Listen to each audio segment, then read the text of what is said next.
Chapter 1. Present Day. Leave town or die, you fucking whore. Not the most original statement, but it sure got the point across. Rachel raised the portable lantern over her head and scanned the side of her barn.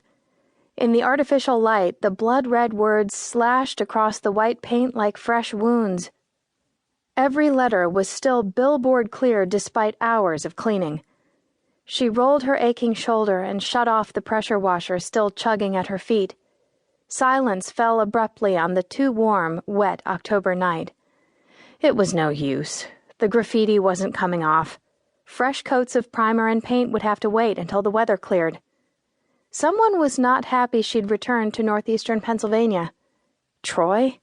Who else would bother? Didn't matter. She wasn't leaving, no matter how difficult her brother-in-law made her life. Exhaustion weighted her quivering muscles as she half-dragged her equipment to the detached garage. On the way out, she secured the outbuilding with a thick padlock. No sense in tempting fate, or her vandal. The soggy grass squished under her boots as she crossed the lawn to her back door. After slipping off her boots in the mudroom and making sure her new deadbolt clicked securely into place, she padded into her empty kitchen. The rumble of her stomach reminded her she hadn't had time for a grocery store run, or dinner. She yanked open the ancient refrigerator door and let the cool air waft over her sweaty skin. One lonely yogurt huddled next to a nearly empty quart of skim milk. Rachel poked a green and furry package in the bottom of the vegetable bin. When had she bought broccoli? And why? She picked the plastic bag up by the corner with her forefinger and thumb and gingerly transferred it to the garbage can. It hit the bottom with a wet squish. She snatched a box from the counter, shook out the last strawberry Pop-Tart, and washed it down with water. A damp breeze and the patter of light rain drew her gaze to the window. Through it, the barn sprawled behind the house. Pride expanded her chest. She had 10 horses boarded, not bad considering the number of setbacks the barn renovation project had suffered.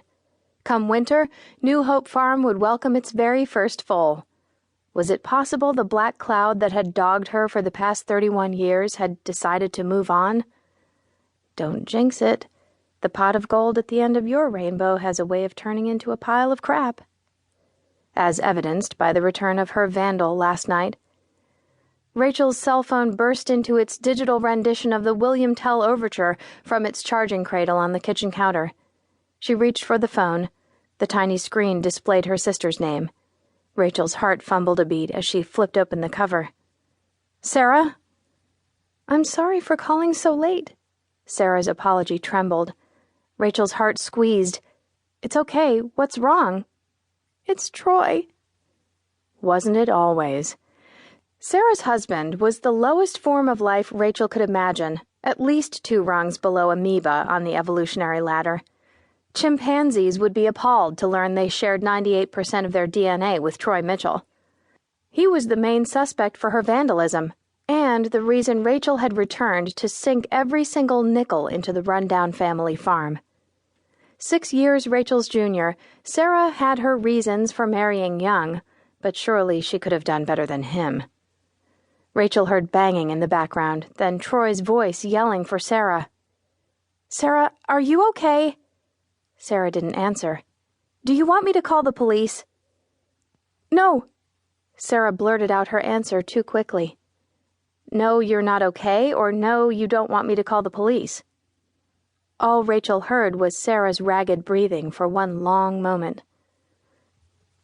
"Could you please just come and get me and the girls? Troy and I had an argument earlier and now he's back. He's drunk and he's really mad. Please, Rachel, just until he sleeps it off." "Okay, I'll be there in 10 minutes. Stay on the line with me." Rachel stomped into a pair of battered tennis shoes, snagged her keys from the bowl on the counter, and bolted into the drizzle. Behind her, the door closed with a